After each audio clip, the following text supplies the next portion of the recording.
Vaktin birinde binlerce askeri ve atı olan çok zengin bir kral yaşarmış. Adı da Dantal'mış. Kral Dantal'ın Mecnun adında bir oğlu varmış. İnci gibi dişleri, kiraz dudakları, masmavi gözleri, elma yanakları, kızıl saçları ve bembeyaz teniyle Mecnun çok yakışıklı bir çocukmuş. Prens Mecnun, vezirin oğlu Hüseyin Muhammed'e çok düşkünmüş. İki çocuk, Kral Dantal'ın çiçeklerle, ağaçlarla ve lezzetli meyvelerle dolu muazzam bahçesinde oyunlar oynar, yanlarında taşıdıkları minik bıçaklarla kestikleri meyvelerin tadına bakarlarmış. Kral Dantal, onlara okuma yazma öğretecek bir öğretmen de tutmuş. Çocuklar büyüyüp de iki yakışıklı genç adam olduklarında, Prens Mecnun babasına, Hüseyin Muhammed ve ben gidip avlanmak istiyoruz demiş. Babası da gitmelerine izin vermiş. Delikanlılar için atlar ve avlanırken lazım olacak başka şeyler hazırlatmış. İki genç adam tüm yol boyunca avlana avlana Falana ülkesine ulaşmışlar. Ama burada sadece çakallarla ve kuşlarla karşılaşmışlar. Falana ülkesinin kralının adı Munsuk'muş ve Leyla adında kahverengi gözlü ve siyah saçlı, güzeller güzeli bir kızı varmış. Prens Mecnun babasının krallığına ulaşmadan önce bir gece Leyla uykudayken Tanrı ona insan kılığına girmiş bir melek gönderip Prens Mecnun'dan başka kimseyle evlenmemesini söylemiş. Leyla uyandığında babasına uyurken bir meleğin kendisini ziyaret ettiğini anlatmış. Ama Kral Munsuk kızının söylediklerini önemsememiş. O andan sonra Leyla, "Mecnun, Mecnun, ben Mecnun'u istiyorum." diye sayıklamaya başlamış, artık ağzından başka bir şey çıkmıyormuş. Oturup da yemeğini yerken bile "Mecnun, Mecnun, ben Mecnun'u istiyorum." diye mırıldanıyormuş. Babası bu duruma kızmaya başlamış. "Kim bu Mecnun? Bilen var mı kim bu Mecnun?" diye sormuş öfkeyle. "O benim evleneceğim adam." demiş Leyla. "Tanrı Mecnun'dan başka kimseyle evlenmememi emretti bana." Aklını kaybediyor gibiymiş Leyla. Mecnun ve Hüseyin Muhammed Falana ülkesinde atlarını sürüp kendilerine av ararken hava almak için atıyla dışarı çıkan Leyla onları görüp peşlerine takılmış. Bir taraftan atını sürerken bir taraftan da "Mecnun, Mecnun, ben Mecnun'u istiyorum." demeye devam ediyormuş. Prens Mecnun kızın sesini duyup geri dönmüş. "Beni çağıran da kim?" diye sormuş.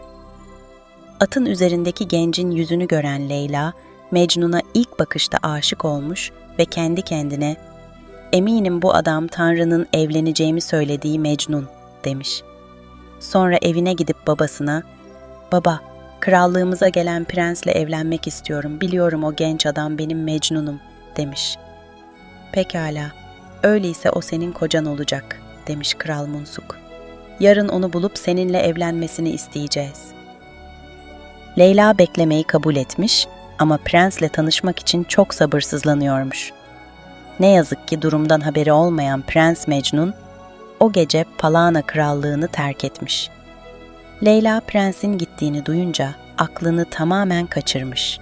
Ne babasının, ne annesinin, ne de hizmetkarlarının söylediği tek bir kelimeyi dahi duymuyormuş artık. Kendini bir ormana atmış, ondan sonra da ormandan ormana gezmeye başlamış. Sonunda kendi ülkesinden çok çok uzaklara varmış Leyla. Tüm bu zaman boyunca "Mecnun, Mecnun, ben Mecnun'u istiyorum." diye sayıklamış durmuş. Leyla böyle avare avare dolaşırken aradan neredeyse 12 yıl geçmiş.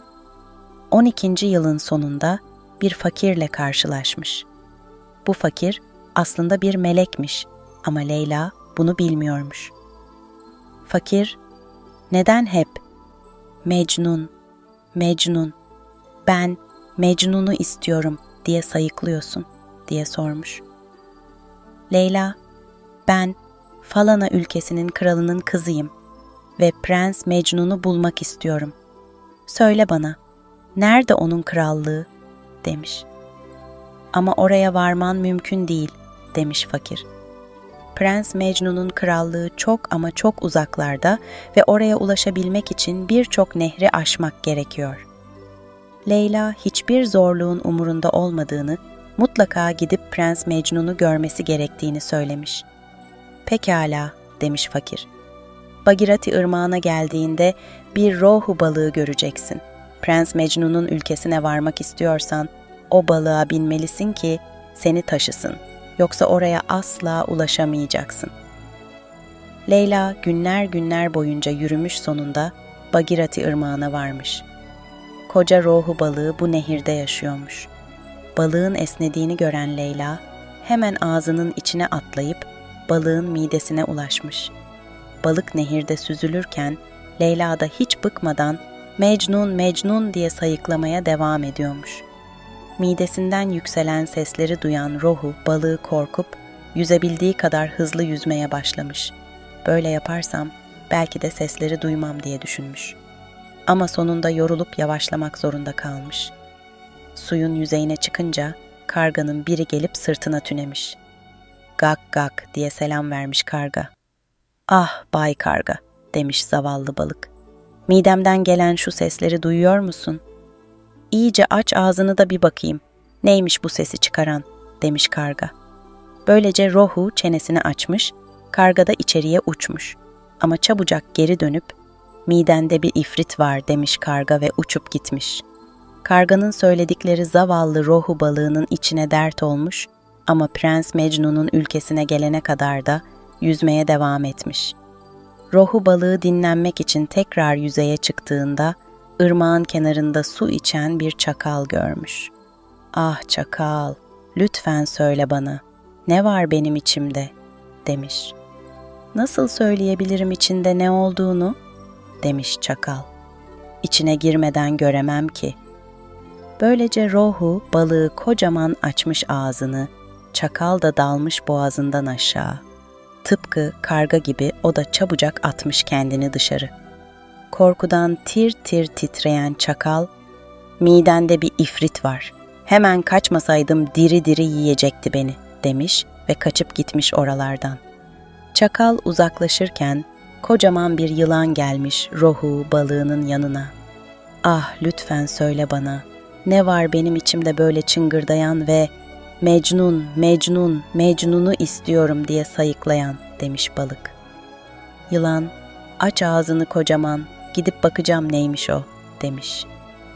Yılan balığın midesinden aşağıya gitmiş ve döndüğünde "Midende bir ifrit var ama karnını yarmama izin verirsen onu içinden çıkarabilirim," demiş. "Ama karnımı yararsan ölürüm," diye cevaplamış rohu. "Ah hayır," demiş yılan. "Ölmezsin. Sana bir ilaç vereceğim. Böylece hemen iyileşeceksin." Böylece rohu balığı yılanın teklifini kabul etmiş. Yılan balığın karnını yardığında Leyla hemen dışarıya çıkmış.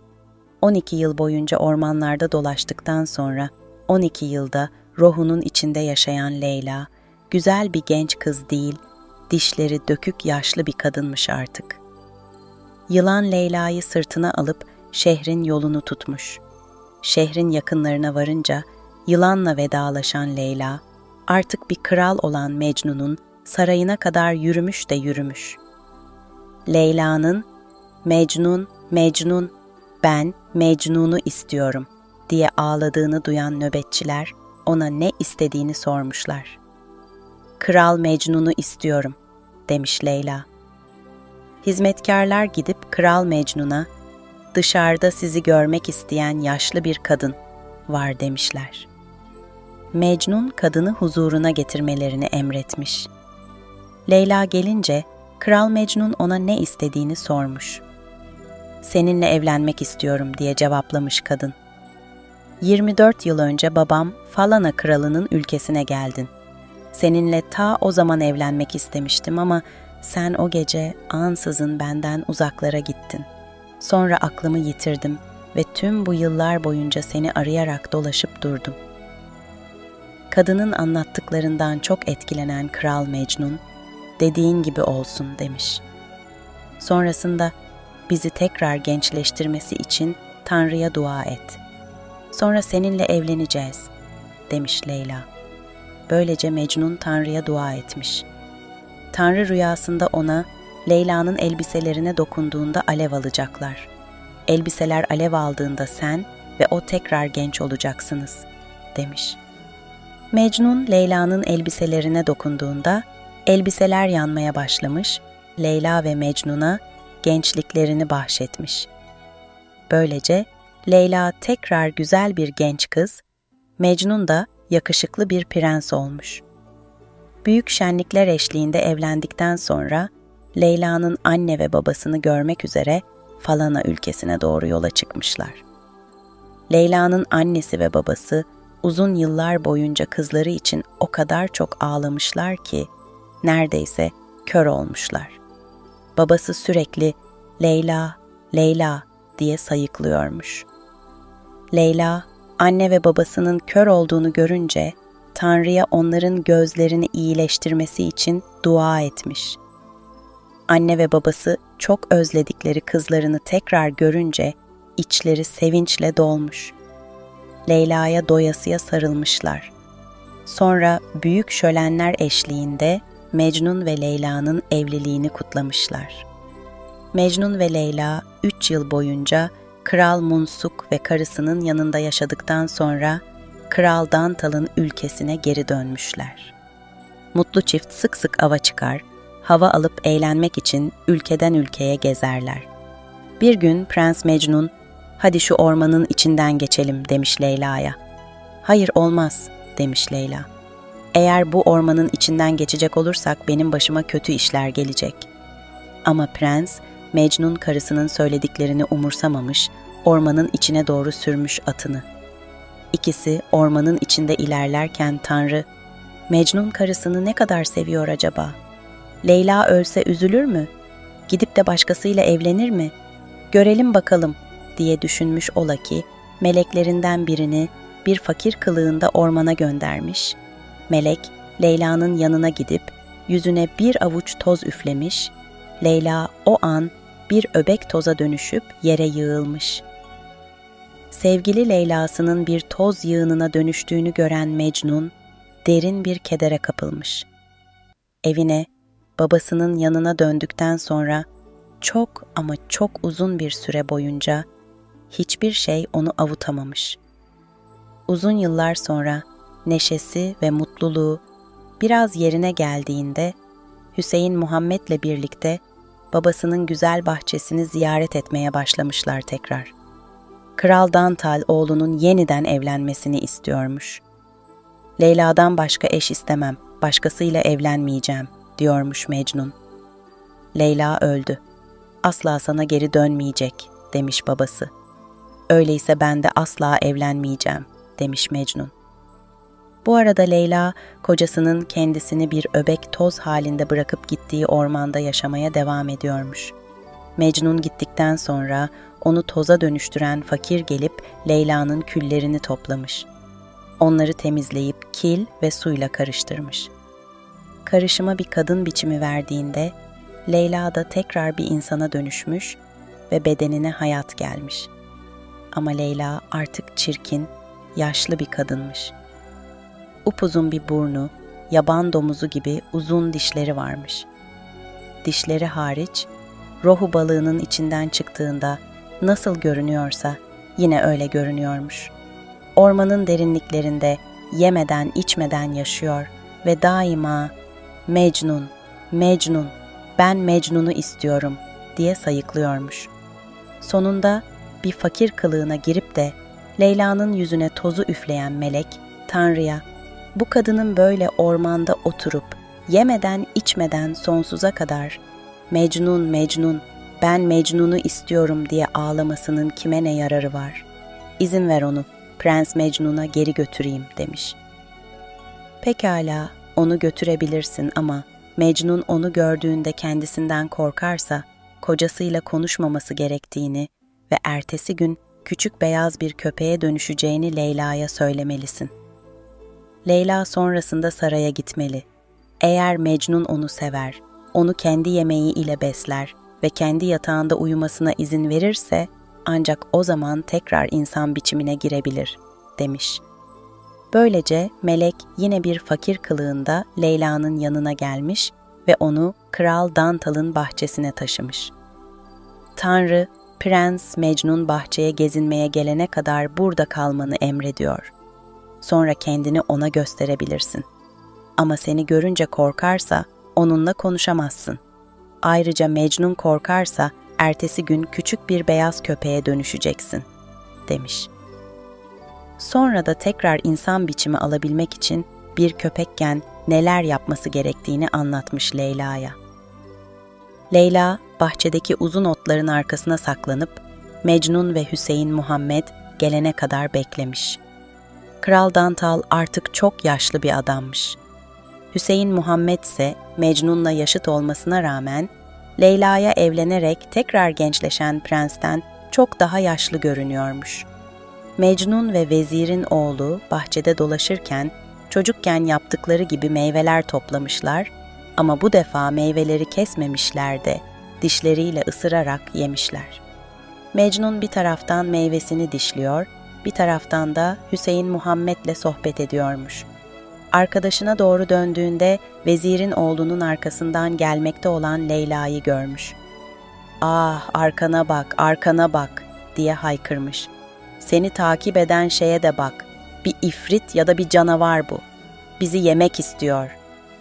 Leyla yalvaran gözlerle Mecnun'a bakmış, yaşlılıktan ve heyecandan titriyormuş. Ama bu hali Mecnun'u daha da korkutmuş. "Bu bir ifrit, bir ifrit," diye haykırmış tekrar. Sonra vezirin oğluyla birlikte çabucak saraya geri koşmuşlar. Onlar kaçarken Leyla da ormanın derinliklerinde kaybolmuş. Soluğu babasının yanında alan Mecnun bahçede kendisini yemek isteyen bir ifrit olduğunu anlatmış Kral Dantal'a. "Böyle saçmalık olmaz," demiş babası. "Belli ki iki koca adam zavallı bir dilenciden korkmuşsunuz. O gördüğünüz bir ifrit olsa bile sizi neden yesin?" Kral Dantal, Hüseyin Muhammed Mecnun'un söylediklerinin doğru olduğuna kendisini ikna edene kadar oğlunun ağzından çıkan hiçbir şeye inanmamış. Bahçeye gönderdiği hizmetkarlar her yere bakmalarına rağmen yaşlı kadının izine bile rastlamamışlar. Kral Dantal bu kadar korktuğu için budalanın teki olduğunu söylemiş oğluna. Ama Mecnun korkusundan bir daha bahçeye çıkamamış.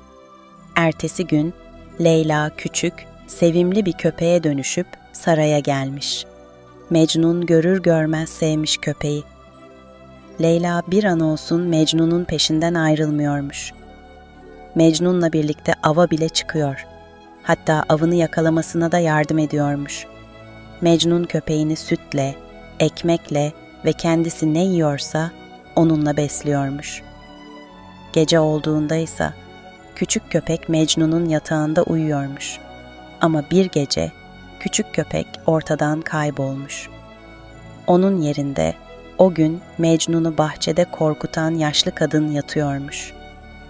Kadının kendisini yemeye gelmiş bir ifrit ya da başka bir iğrenç yaratık olduğundan artık emin olan Mecnun, "Ne istiyorsun benden? Lütfen yeme beni, lütfen yeme beni," diye dehşet içinde haykırmış. "Zavallı Leyla, beni tanımadın mı? Ben senin karın Leyla'yım. Buraya senin yanında olmaya geldim. Hatırlamıyor musun? Başıma kötü bir şey gelecek diye korktum da nasıl yalvardım sana ormana gitmemen için. Sonra bir fakir gelip de yüzüme o tozu üfleyince nasıl bir öbek küle dönüştüm. Tanrı beni hayata döndürdü ve günler günler boyunca ormanın içinde senin için ağlayınca beni buraya geri getirdi. Şimdi bir köpek olmak zorundayım. Benimle tekrar evlenmeyi kabul edersen o zaman insan olarak kalabilirim," demiş.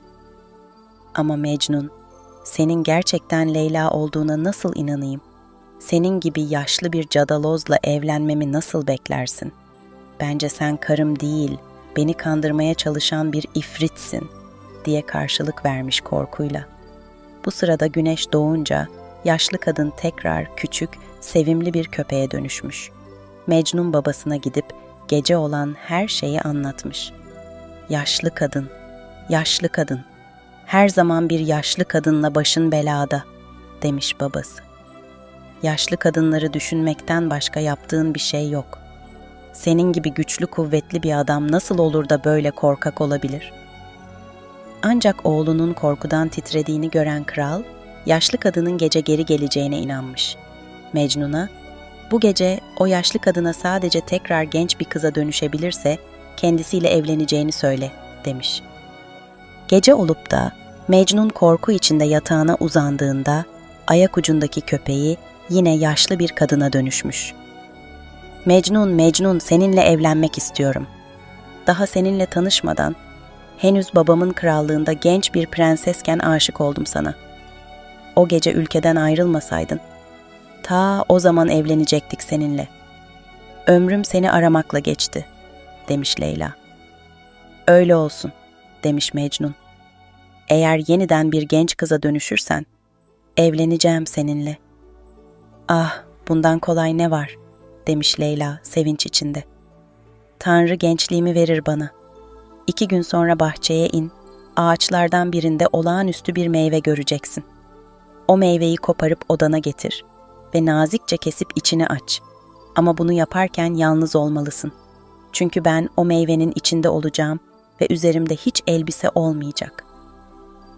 Sabah olduğunda Leyla yine bir köpeğe dönüşmüş ve koşup bahçede gözden kaybolmuş.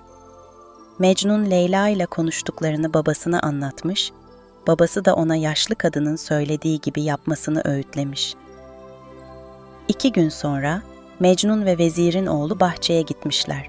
Orada kocaman, olgun, kırmızı bir meyve görmüşler. Ah, demiş Mecnun. Acaba karım bu meyvenin içinde mi? Hüseyin Muhammed meyveyi koparıp içine bakmasını söylemiş ama Mecnun, babası, Leyla o meyvenin içinde olmalı, git al onu, diyene kadar beklemiş. Sonunda meyveyi koparıp odasına gelen Mecnun, babasına, ben meyveyi keserken sen de benim yanımda ol.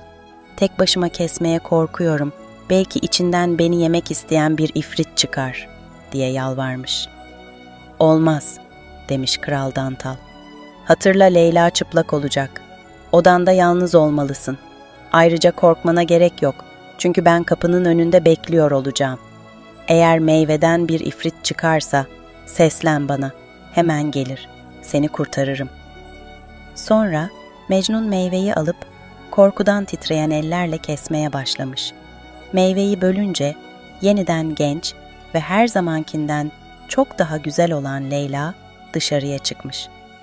Karşısındaki kadının güzelliğinden başı dönen Mecnun, bayılıp sırt üstü yere düşüvermiş. Leyla, Mecnun'un başındaki sarığı alıp bedenine sarmış.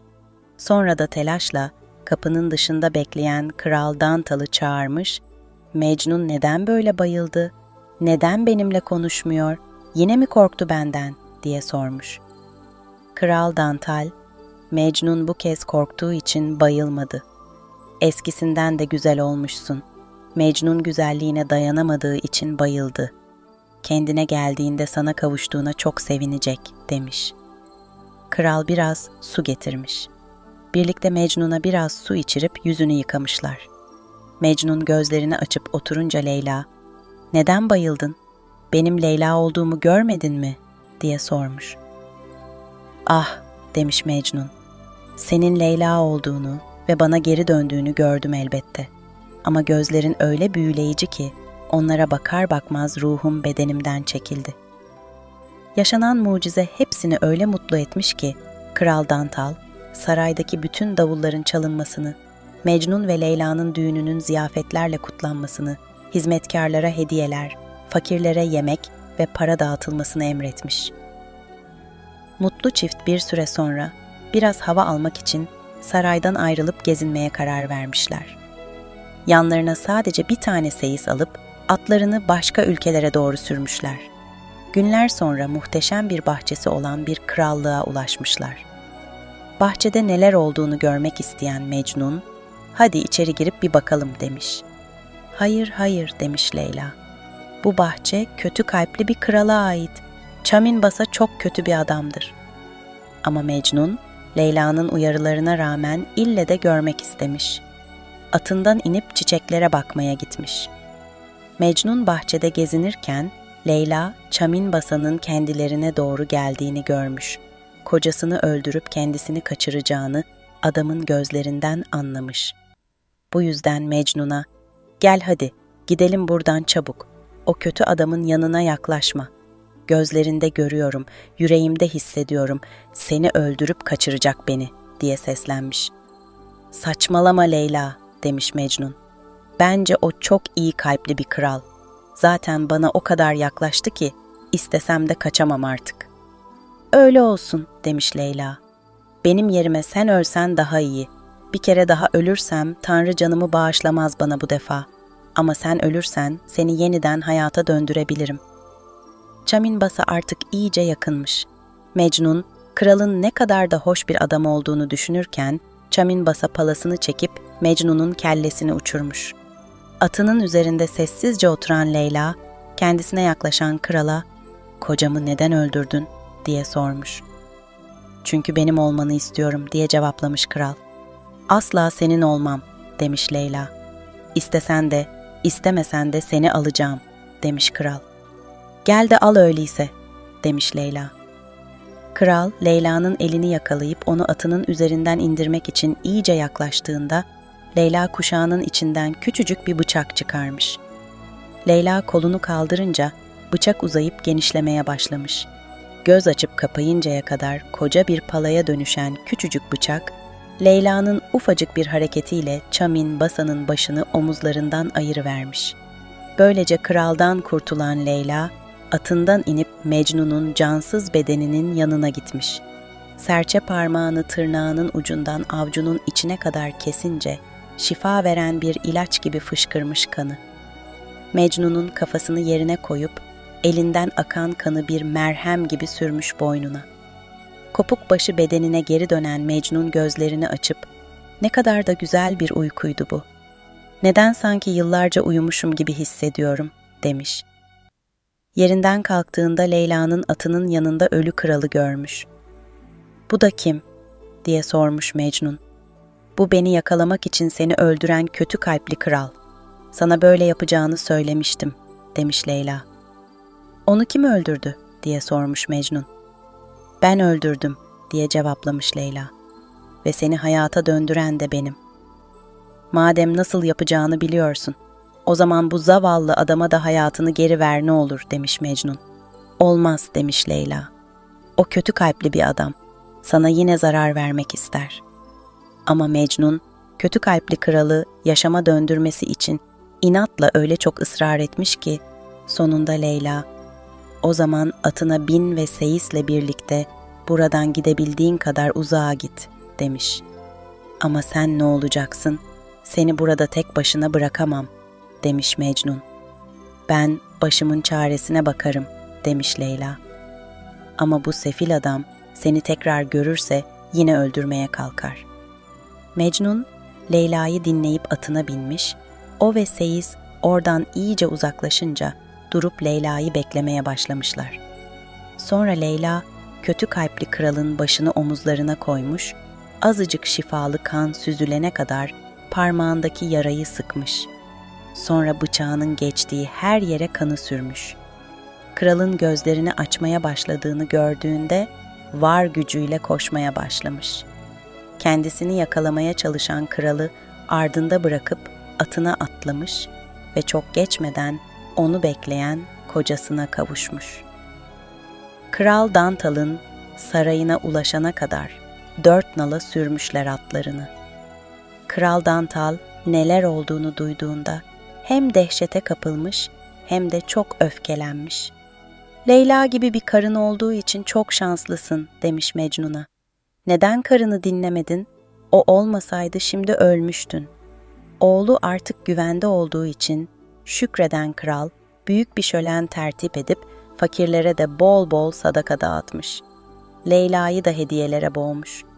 Leyla'yı o kadar çok seviyormuş ki sanki onun için ne yapsa gözüne az geliyormuş. Leyla ve Mecnun için etrafı muhteşem bahçelerle çevrili muazzam bir saray yaptırmış. Sarayı da hazineler ve hizmetkarlarla doldurmuş. Hizmetkarlardan başka herkesin bahçelere ve saraya girmesini, Mecnun ve Leyla'nın da saraydan çıkmalarını yasaklamış. Bu gidişle Leyla'nın güzelliği oğlumu canından edecek, en iyisi böyle baş başa yaşasınlar diye düşünmüş.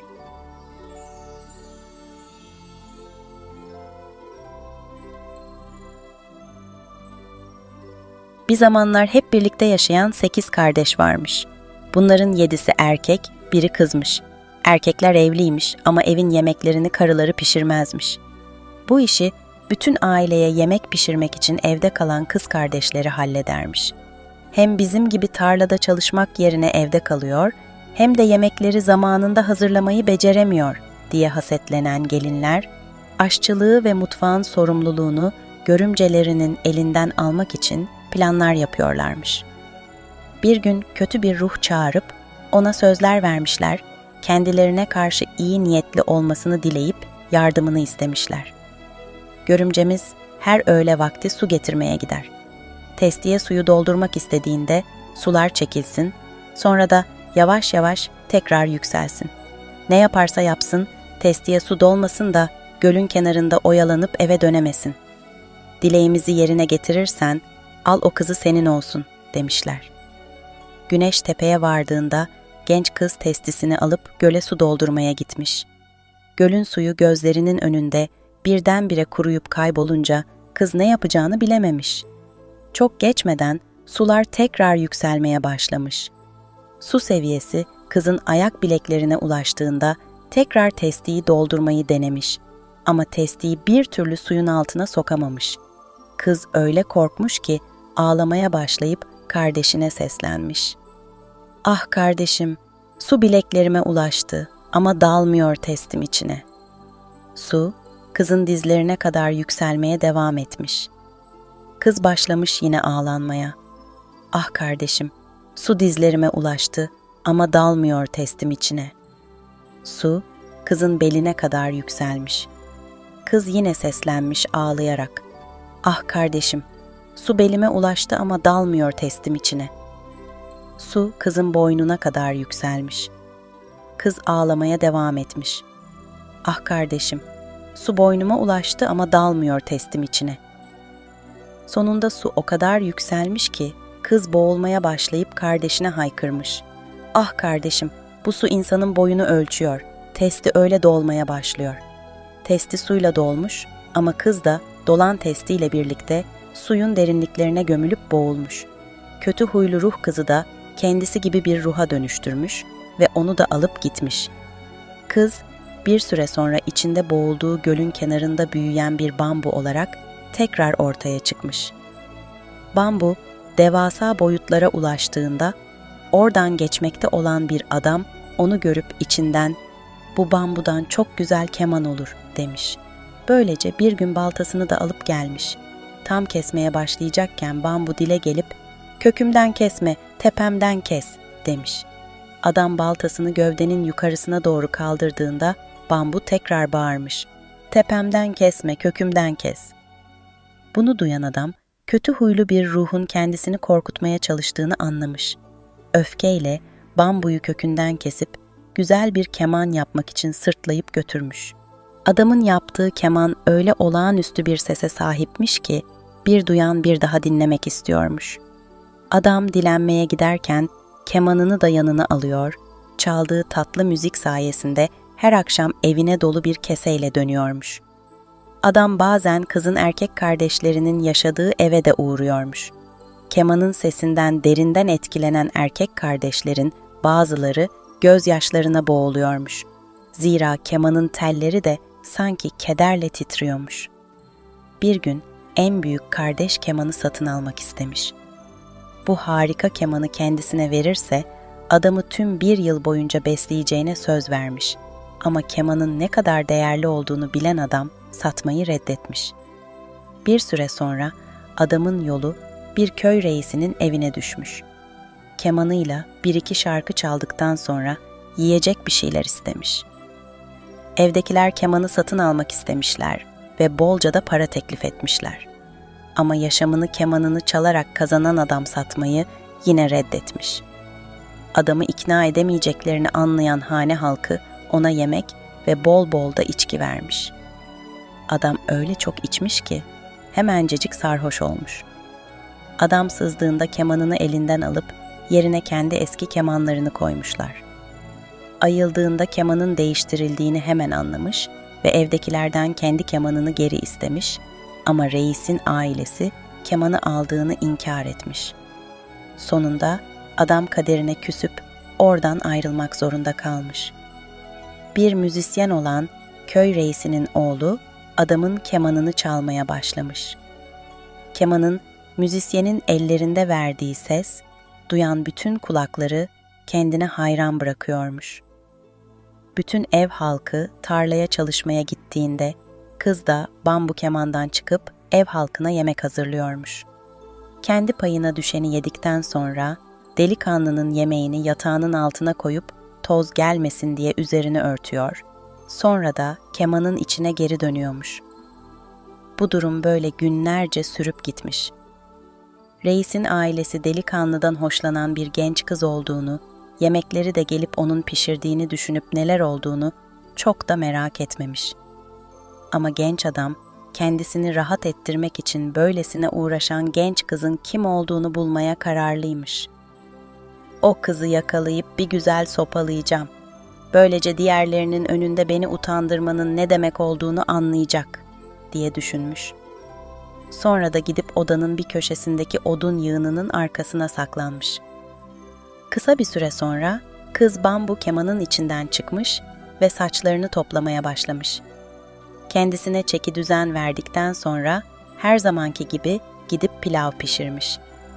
Yemeğini yedikten sonra genç adamın payını da önceden yaptığı gibi yatağının altına koymuş. Yine kemanın içine girecekken genç adam saklandığı yerden fırlayıp kızı yakalamış. "Utan, utan! Aynı dünyaların insanı bile değiliz. Evlenemeyeceğiz madem, sarılma bana böyle!" diye bağırmış kız. "Bunun bir önemi yok," demiş genç adam. "Bugünden itibaren sen ve ben artık biriz." Delikanlı ve kız gün boyu tatlı tatlı sohbet etmişler. Akşam olup da diğerleri eve döndüğünde kızın hem bir insan hem de bir ruh olduğunu görünce çok sevinmişler. Zaman içinde kızın erkek kardeşleri tüm varlıklarını kaybetmişler ve bir vesileyle köyün reisini görmek için evine gelmişler. Kız onları hemen tanısa da erkek kardeşleri kızın kim olduğunu bilememişler. Kız kardeşlerine önce su, sonra da biraz pilav ikram etmiş. Sonra yanlarına oturup kardeşlerinin karılarının kendisine neler yaptığını bir bir anlatmış ağlayarak. Başına gelen her şeyden erkek kardeşlerini sorumlu tutup, "Neler olduğunu hepiniz biliyordunuz ama ben boğulurken hiçbiriniz beni kurtarmaya çalışmadınız," demiş. Kardeşlerine son sözü de bu olmuş.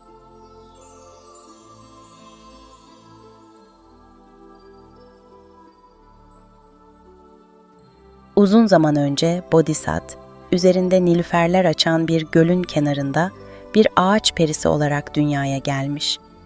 O zamanlar kurak mevsim gelince çok da büyük olmasa da nice güzel balığa yuva olan bir gölde sular çekilirmiş. Küçük gölün içinde kıpır kıpır yüzen balıkları gören bir turna, bir yolunu bulup bu balıkları kandırmalı, onları bir güzel avlamalı diye geçirmiş içinden.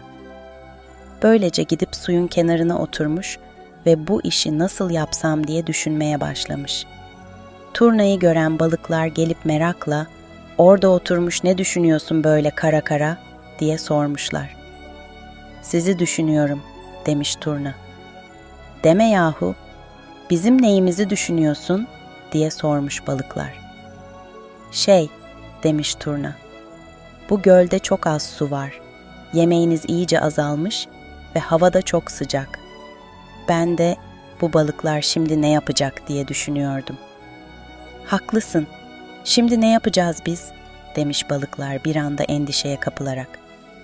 "Eğer söylediklerimi yaparsanız sizi gagama alır, üzeri çeşit çeşit nilüferle kaplı kocaman bir göle taşırım," diye cevaplamış turna.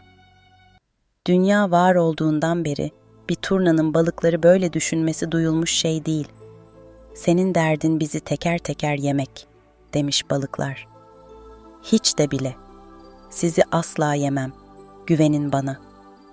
Ama az ileride dediğim gibi büyük bir gölün olduğuna inanmıyorsanız içinizden biri benimle gelsin de ona göstereyim. Turna'nın söylediklerine inanan balıklar ona güvenip içlerinden birini göle bakmak için göndermeye karar vermişler. Bu balığın bir gözü körmüş ama hem çok iri hem de suda ve karada her şeyle başa çıkabilecek kadar güçlüymüş. Turna koca balığı alıp uçmuş. Ona yakınlardaki büyük gölü iyice gösterip arkadaşlarının yanına geri getirmiş. Koca balık, Turna'nın bahsettiği gölün ne kadar da harika olduğunu anlatmış diğerlerine. Koca balığın anlattıklarını duyan öteki balıklar, "Pekala Bay Turna, hadi götür bizi yeni yuvamıza," diye heyecanla bağırışmışlar.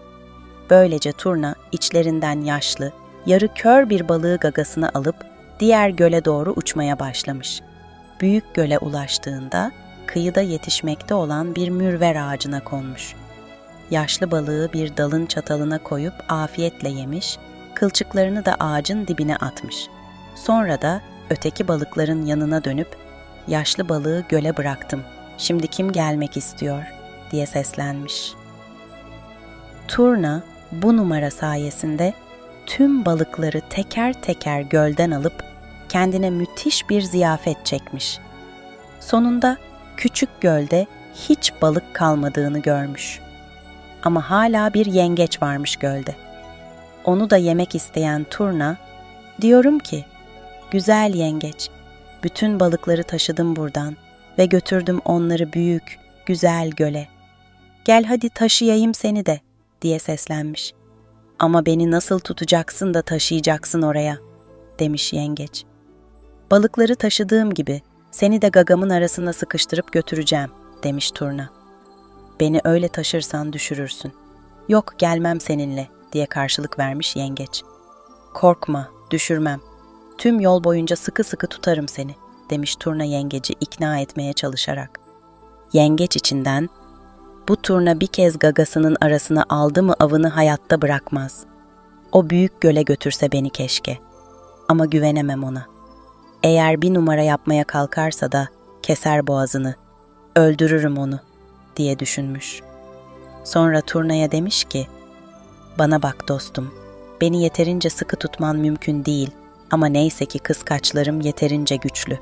Eğer beni taşırken senin boynuna tutunmama izin verirsen, seve seve gelirim seninle."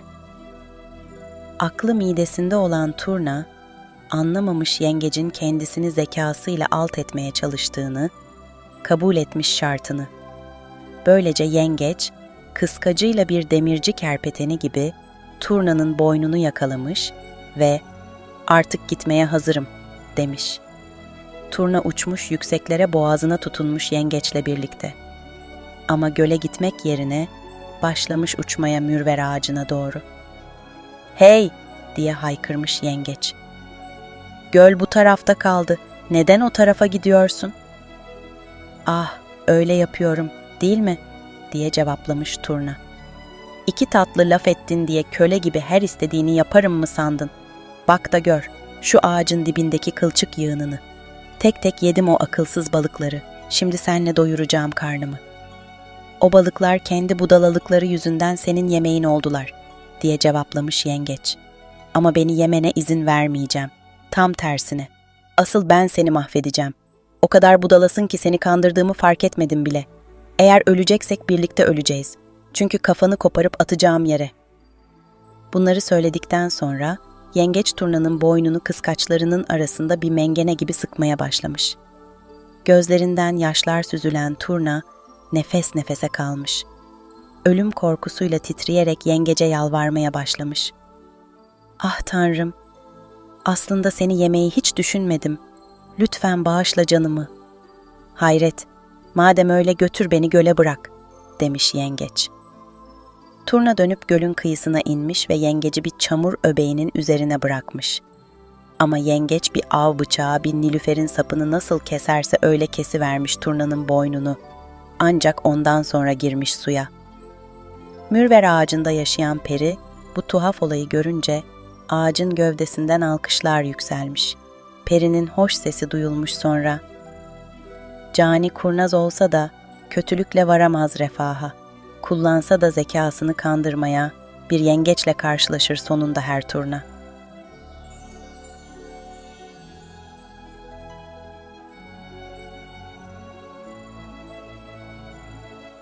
Bir zamanlar küçük sarsak bacakları üzerinde hoplaya zıplaya dolaşıp hayatın tadını doyasıya çıkaran minicik bir kuzucuk yaşarmış. Kuzucuk bir gün büyük annesini ziyaret etmek üzere yola çıkmış. Büyük annesinin kendisine vereceği tüm o güzel şeyleri düşünerek neşe içinde hoplaya sıçraya giderken yolda karşısına bir çakal çıkmış. Körpecik, yumuşacık lokmayı görünce ağzının suyu akan çakal, "Kuzucuk, kuzucuk, yiyeceğim seni," demiş. Önce ürküp sıçramış kuzucuk ama sonra demiş ki, "Gidiyorum ben büyük annemin evine. Ondan sonra ye beni. Orada şişmanlayıp büyüyeyim önce." Duydukları aklına yatmış çakalın, izin vermiş kuzucuğun geçip gitmesine. Çok geçmeden bir akbabayla karşılaşmış kuzucuk. Körpecik, yumuşacık lokmayı görünce ağzının suyu akan akbaba, "Kuzucuk, kuzucuk, yiyeceğim seni," demiş. Önce ürküp sıçramış kuzucuk ama sonra demiş ki, "Gidiyorum ben büyük annemin evine. Ondan sonra ye beni. Orada şişmanlayıp büyüyeyim önce." Duydukları aklına yatmış akbabanın izin vermiş kuzucuğun geçip gitmesine. Büyük annesinin evine varana kadar bir kaplan, bir kurt, bir köpek ve bir kartal çıkmış kuzucuğun karşısına. Körpecik, yumuşacık lokmayı görünce ağzı sulanmış hepsinin, "Kuzucuk, kuzucuk, yiyeceğim seni," demiş her biri. Önce ürküp sıçramış kuzucuk ama sonra her birine demiş ki, "Gidiyorum ben büyük annemin evine. Ondan sonra ye beni. Orada şişmanlayıp büyüyeyim önce." Kuzucuk büyük annesinin evine ulaşmış sonunda. Çok ama çok acelesi varmış. "Benim canım büyük annem, söz verdim şişmanlamaya. Tutulmalıdır verilen sözler. Lütfen hemen sok beni mısır ambarına," demiş. Büyük annesi kuzucuğa iyi bir çocuk olduğunu söyleyip başlamış onu beslemeye. Obur küçük kuzucuk 7 gün boyunca kalmış büyük annesinin evinde. Öyle çok yemiş, öyle çok şişmanlamış ki biraz daha yerse yürüyemeyecekmiş artık. Büyük annesi kuzucuğa yeterince yediğini, artık evine geri dönmesi gerektiğini söyleyince, kurnaz küçük kuzucuk bunu yapamayacağını, onun ne kadar tombul ve körpe olduğunu gören yırtıcı hayvanların geri dönüş yolunda kendisini kesinlikle yiyeceğini söylemiş. "Sana ne yapman gerektiğini söyleyeceğim," demiş kuzucuk. "Ölen küçük kardeşimin derisinden küçük bir davulcuk yapmalısın. Sonra ben de içine girer, yuvarlana yuvarlana güzelce ilerlerim yolumda. Zaten ben de davul gibi şiştim artık." Böylece büyük annesi kardeşinin derisinden ona küçük, güzel bir davul yapmış, içine de biraz yün koymuş. Kuzucuk sıcacık davulun içine kıvrılmış rahatça ve neşeyle yuvarlanmaya başlamış. Kısa süre sonra karşılaştığı kartal ona şöyle seslenmiş: "Davulcuk, davulcuk, kuzucuğu gördün mü?" Bay Kuzucuk içine kıvrıldığı sıcak yuvasından cevap vermiş. Kuzucuk ateşe düştü. Kuzucuk ateşe düştü. Sana da gelecek sıra. Bırak da geçsin davulcuk. Dumba, dumba. Ne kadar da sinir bozucu diye iç geçirmiş kartal, elinden kaçıp gitmesine izin verdiği körpe lokmayı düşünmüş pişmanlıkla. Kuzucuk yuvarlana yuvarlana devam etmiş yoluna, kendi kendine gülmüş, şarkılar söylemiş. Dumba, dumba. Karşısına çıkan her hayvan, her kuş ona aynı soruyu sormuş. Davulcuk, davulcuk, kuzucuğu gördün mü? Küçük akıl kumkuması her birine aynı cevabı vermiş. Kuzucuk ateşe düştü. Sana da gelecek sıra. Bırak da geçsin davulcuk. Dumba, dumba. Her bir avcı iç geçirmiş, elinden kaçıp gitmesine izin verdiği körpe lokmayı düşünmüş pişmanlıkla. En son çakal çıka gelmiş topallıya topallıya. Cin gibi zekiymiş bu çakal aslında. O da seslenmiş diğerleri gibi. Davulcuk, davulcuk, kuzucuğu gördün mü? Kuzucuk sıcacık küçük yuvasına kıvrılıp neşeyle cevap vermiş. Kuzucuk ateşe düştü. Sana da gelecek sıra. Bırak da geçsin davulcuk, dumba.